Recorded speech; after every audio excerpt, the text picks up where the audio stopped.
अब देखो यार, वैसे तो AEW कंपनी में ऐसे बहुत सारे रेसलर हैं जो AEW में अपने आप को बिगेस्ट ड्रॉ बताते गए, बट गाइस यहीं अब AEW के एक न्यूएस्ट साइनिंग ने AEW के सभी रेसलर को पीछे छोड़ के मर्चेंडाइज सेल में AEW का बिगेस्ट ड्रॉ बन चुका है। AEW कंपनी में CM पंक के रिटर्न स्टेटस को लेकर रेसलिंग ऑब्जर्वर की तरफ से बहुत बड़ी अपडेट आ चुकी है। शिंसुके नाकामुरा के नोआ पर डेब्यू करने के बाद शिंसुके नाकामुरा के टोक्यो डोम में अपीयर होने को लेकर शिंसुके नाकामुरा की तरफ से बड़ी अपडेट आ चुकी है। साशा बैंक के NJPW में पॉसिबल डेब्यू को लेकर रॉकी रोमेरो की तरफ से बड़ा हिंट आ चुका है।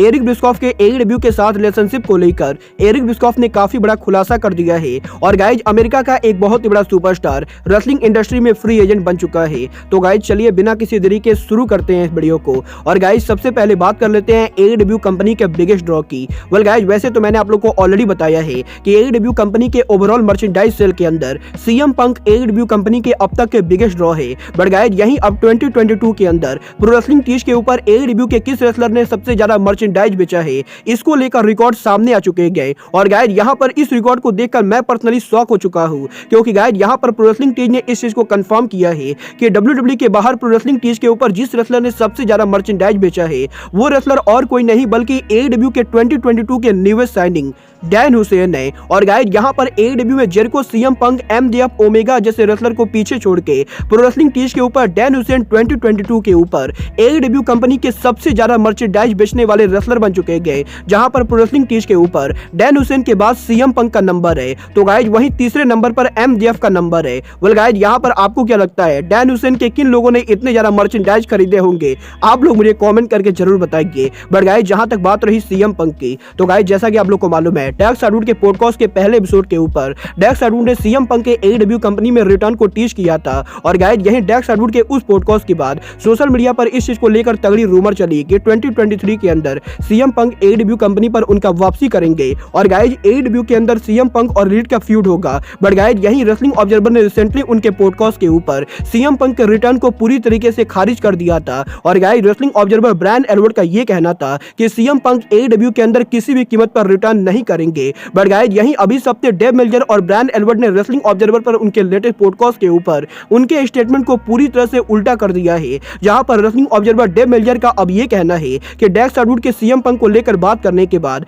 AEW के लॉकर रूम में बहुत सारे लोगों की सोच CM पंक के प्रति बदल चुकी है। और गाइस जिन चीजों को लेकर डैक्स हार्डवुड ने खुलासे किए हैं उसके बाद अब CM पंक को लेकर काफी ज्यादा पॉजिटिव फीडबैक आ रहा है। और गाइस यहां पर रेसलिंग ऑब्जर्वर डेव मेल्जर को अब यह लगता है कि CM पंक पॉसिबली AEW कंपनी पर उनका रिटर्न कर सकते हैं। और गाइस यहीं अब डेव मेल्जर के ऐसा कहने के बाद रेसलिंग ऑब्जर्वर ब्रायन एल्बर्ट भी उनके बातों से पूरी तरह से मुकर चुके हैं। जहां पर ब्रायन एल्बर्ट का यह कहना है कि ब्रायन एल्बर्ट कभी ये नहीं कह रहे थे कि CM पंक AEW पर कभी भी उनकी वापसी नहीं करेंगे। बट गाइज यहाँ पर ब्रायन एल्बर्ट अब भी ये कहेंगे कि अगर CM पंक AEW पर वापस भी आते गए तो गाइज AEW के स्क्रीन के ऊपर CM पंक और रीड का फ्यूड नहीं होगा। वेल गाइज देखना बहुत ज्यादा दिलचस्प होगा कि डैक्स हार्डवुड के पॉडकास्ट पर CM पंक को लेकर इतने पॉजिटिव फीडबैक के बाद क्या सच में 2023 के अंदर CM पंक AEW पर उनका रिटर्न करते गए। बट गाइज चलिए अब आगे बढ़ते हैं और बात करते हैं रेसलिंग के one of the biggest free agent NWA के फॉर्मर वर्ल्ड चैंपियन निक एल्डिस की।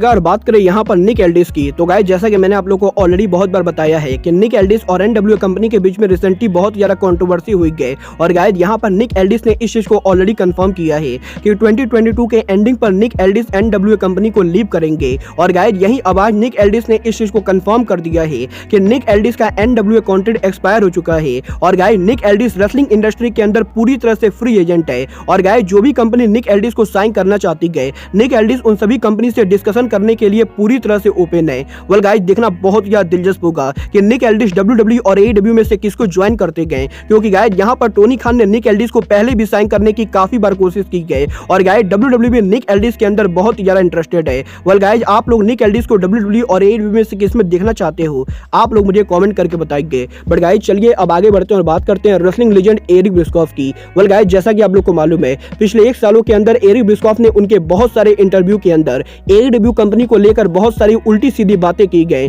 और गाइस टोनी खान के WCW के बेइज्जती करने के बाद एरिक बिस्कॉफ और टोनी खान ने सोशल मीडिया पर आकर बहुत ज्यादा कंट्रोवर्सी की गई और गाइस यही सोशल मीडिया पर इस पूरे बवाली के बाद अभी इस हफ्ते एरिक बिस्कॉफ ने उनके लेटेस्ट इंटरव्यू के अंदर AEW कंपनी में उनके रिलेशनशिप को लेकर बात की गई, जहां पर एरिक बिस्कॉफ ने इस चीज को कंफर्म किया है कि 2022 में एरिक बिस्कॉफ ने AEW को लेकर जो भी बातें कही गई उसके बाद अब टोनी खान एरिक बिस्कॉफ को AEW में दोबारा कभी भी वापस नहीं लाने वाले गए। और गाइस यहां पर जब पहली बार एरिक बिस्कॉफ ने उनके पॉडकास्ट के ऊपर AEW कंपनी को लेकर नेगेटिव बातें की थी तो गाइस एरिक बिस्कॉफ को उसी समय मालूम था कि टोनी खान इन चीजों को काफी सीरियस लेने वाले गए। बट गाइस क्योंकि यहां पर एरिक बिस्कॉफ हमेशा सच बोलते गए तो गाइस इसीलिए एरिक बिस्कॉफ ने AEW कंपनी की कमियों को बताया था। और गाइस यहां पर टोनी इन चीजों को पॉजिटिव में ना लेके बल्कि बहुत ही ज्यादा पर्सनली ले चुके गए। और गाइस इसीलिए एरिक बिस्कॉफ को नहीं लगता है कि एरिक बिस्कॉफ कभी भी दोबारा AEW के टेलीविजन पर अपीयर होंगे। वेल गाइस आप लोग एरिक बिस्कॉफ को AEW के टेलीविजन पर दोबारा देखना चाहते हो या नहीं, आप लोग मुझे कमेंट करके बताइए।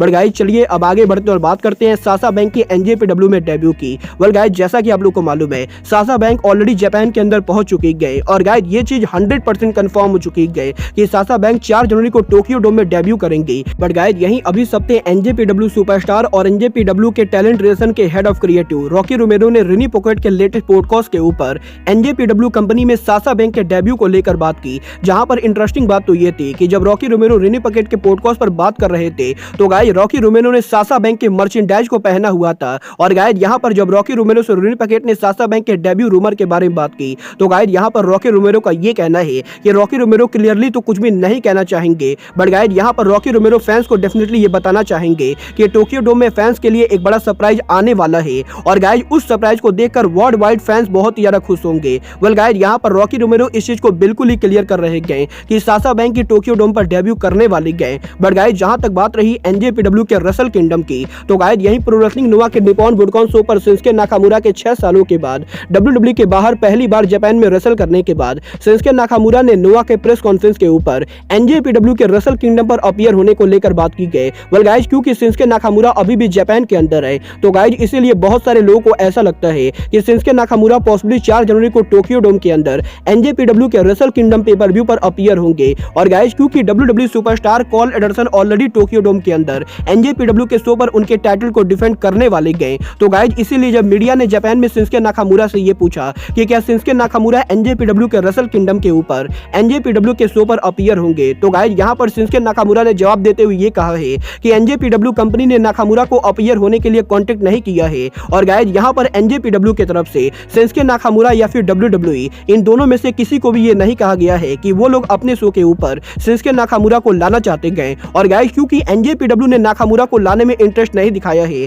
तो गाइस इसीलिए नाकामुरा इस चीज को क्लियर कर रहे गए कि नाकामुरा टोक्यो डोम में रसल किंगडम पर अपीयर नहीं होंगे। वेल गाइस यहां पर मुझे अब इस चीज की ह्यूज पॉसिबिलिटी लगती गई कि पॉसिबली नाकामुरा टोक्यो डोम में अपीयर हो सकते गए, क्योंकि गाइस यहां पर नाकामुरा के नोवा में मैच के खत्म होने के बाद भी शिंसुके नाकामुरा अभी भी जापान के अंदर है। और गाइस क्योंकि नाकामुरा अभी भी जापान के अंदर है तो गाइस पॉसिबली WWE और NJPW के एग्रीमेंट के अंदर शिंसुके नाकामुरा टोक्यो डोम में अपीयर हो सकते गए। वेल गाइस आपको क्या लगता है शिंसुके नाकामुरा रसल किंगडम पर अपीयर होंगे या नहीं, आप लोग मुझे कमेंट करके बताइए। बट गाइस अब आज के इस वीडियो में बस इतना ही, मैं मिलता हूं आपसे अपने अगले वीडियो में। बट गाइस तब तक के लिए goodbye, good night and bang.